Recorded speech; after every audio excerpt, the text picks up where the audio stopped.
Hi, in this wrap up to our basic Python programming, we're going to work on a application that is going to put together all the basic concepts that we have learned in the past couple of lessons. Okay, so we're going to be revising things like getting input parameters, writing loops, defining functions, okay, and performing if-else statements and so on. Okay, so let's get started and make sure that all our basics are well understood. All right. Okay, so what we're going to do is we're going to create a simple calculator program. Okay, definitely before you get started, the best advice I would give you is to take out a piece of paper and a pen and start to sketch out the flow chart of how you want the program to execute. I've already done that. Okay, and what I'm going to do now is I'm going to go through the actual implementation of the program. You may have a different idea and approach it a bit differently. That is fine as long as the logic and the flow is still the same. What or how I would approach it is to start from a very high level perspective. That means look at how the flow is from the high level, and then we go down to the modular level. Okay, all the functions that we're going to define. So at the high level, I'm going to have a loop. Okay, and I'm going to have a variable called finished. Okay, and this variable will be used to determine whether I should carry on getting more input from the user or to terminate the program. And I'm going to have a loop. So I'm going to say while not finished. Okay, while not finished, the loop will carry on repeating itself. So what I'm going to say is the first thing that I want to do is I want to get the input from the user. Okay, so this function called a get operation is to get the inputs in terms of the operation, okay, from the user. Once I know what operation the user wants to do, I want to get the numbers. Okay, so since there are two numbers, I'm going to call it n1 and n2, and I'm going to call this function get numbers.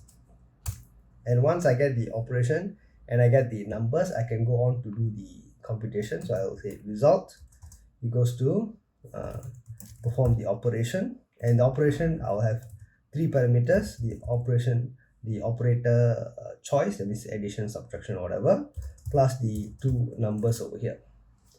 Okay, once that is done, I'm going to do a print of the result.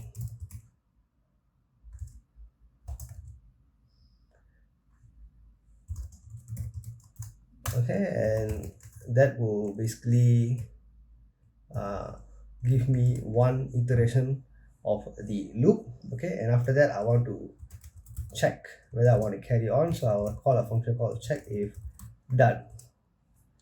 Okay, so that is basically the high level view of how the program is going to be: get the operation, get the numbers, perform the computation and give the results, and then ask the user if you want to carry on one more time. Okay, so now that we are done with that, okay, let's go on to the first view of order, which is the get operation. Okay, so the get operation, okay, is basically to ask the user what you want to do.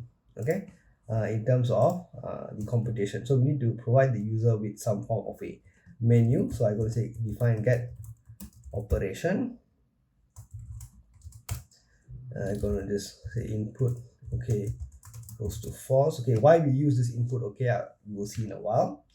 Okay, and I'm going to say while not input, okay, I'm going to do a print. I'm going to say operation choice.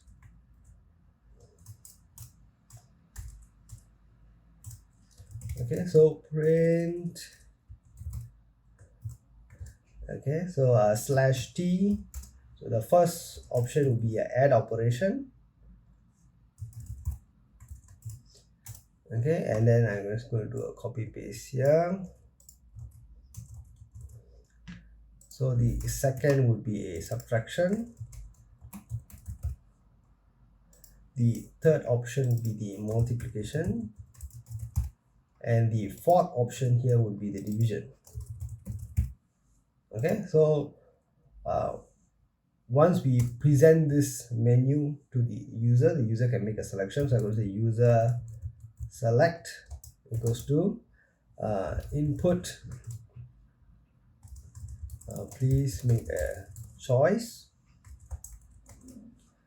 Okay, and of course after he makes a choice, since I'm capturing them as 1, 2 or 3, 4, I can also cast this to an integer over here, and I can do a check to see whether the user has actually entered a valid choice over here. Okay, so if user select is in the range of 1, 2, 3, 4, okay, then I say the input OK equals to true. So this is where the input OK variable that we declared here in the top actually comes in handy. Okay, so that will actually help me to decide whether I need to repeat this menu to the user in case he has made a wrong choice. Okay, so as long as the input is 1, 2 or 3, 4, then the input OK is true. That means I can proceed on. If not, I need to rerun this loop one more time. So that's where the else comes in. I say print invalid input. Okay.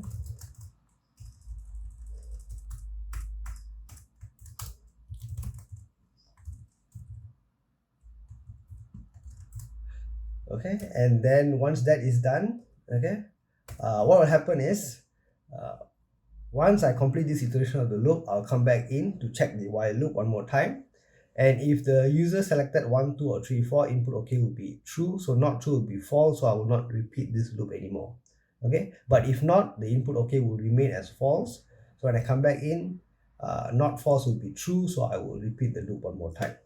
Okay, so what I want to do is I want to return the user select. So the user select is the choice made by the user in terms of what operation they want to carry on. Okay, now once that is done, coming back here, you can see that we are done with the first one, get operation. Next we can get numbers.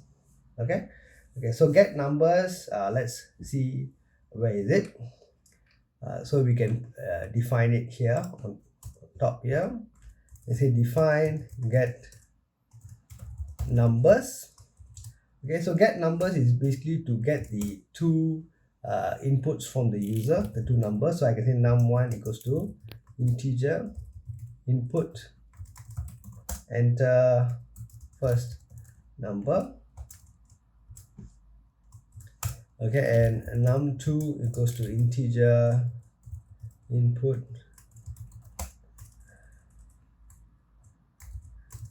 enter second number.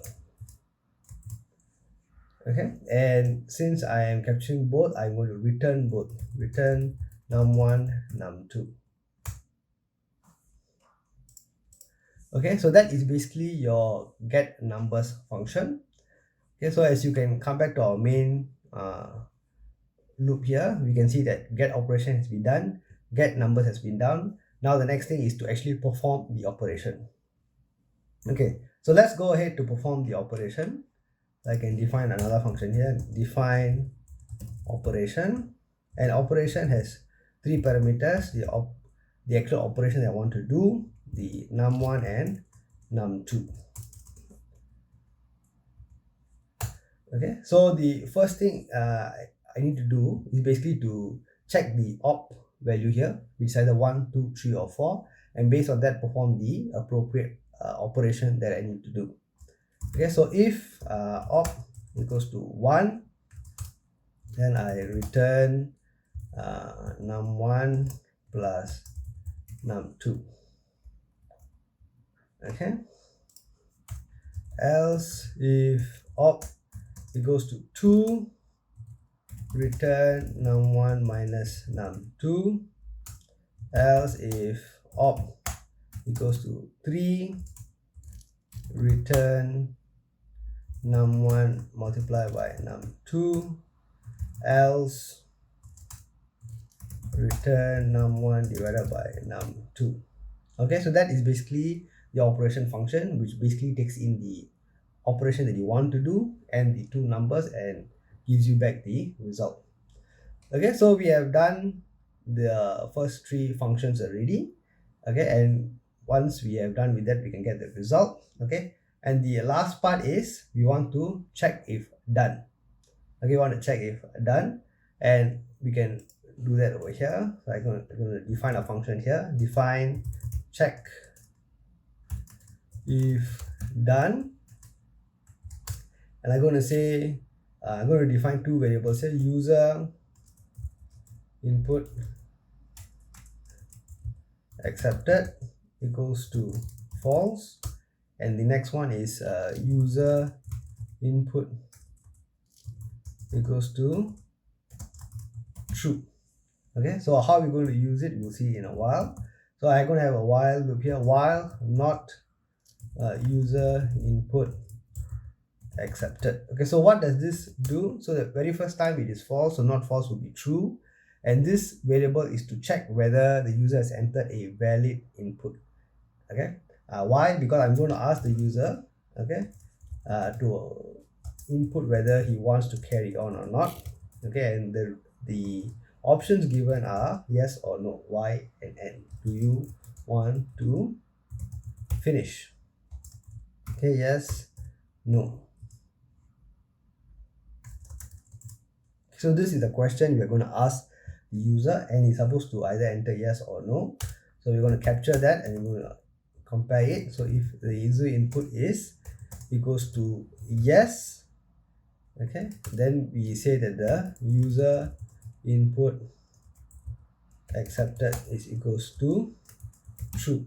Okay, that means the user has entered a valid input. Okay, the next is else if user input equals to no, then we say that we still say the user input accepted is equals to true because it is still a valid user input, so we still accept it. But this time we need to make sure that we say that the user input is false. Okay, why? Because now the user has entered a no. All right, since we are asking the user yes or no, since the user has entered no, we say the user input is false. Okay, here we didn't have to say user input is true because the default value is true. Okay, then we still need to factor in the else condition. This else condition is in the situation where the user did not key in y or n and keyed in something else, right? So it's invalid input. So we say user input accepted equals to false. Okay, so this will ensure that the loop keeps on repeating until the user has entered a y or an n.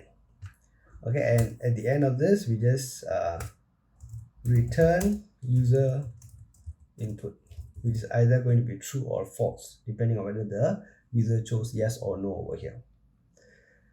Okay, so that basically sums up the whole program. Okay, so let's save it and let's run it.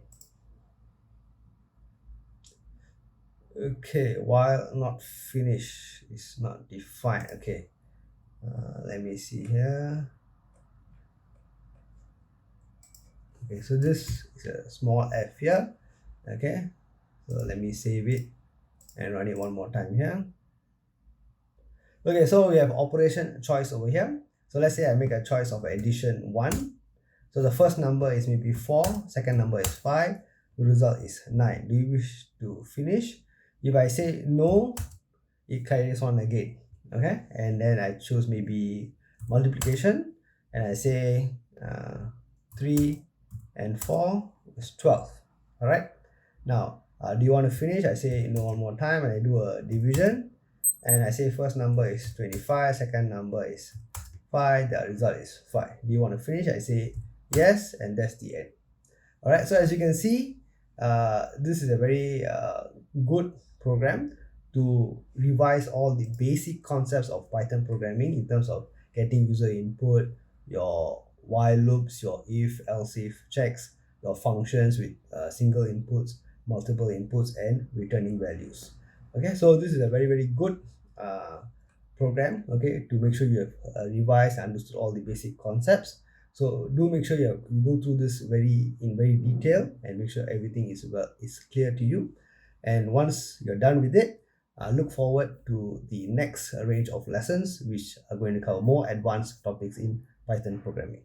All right. Thank you very much, and I'll see you soon in my next video. Thank you. Bye.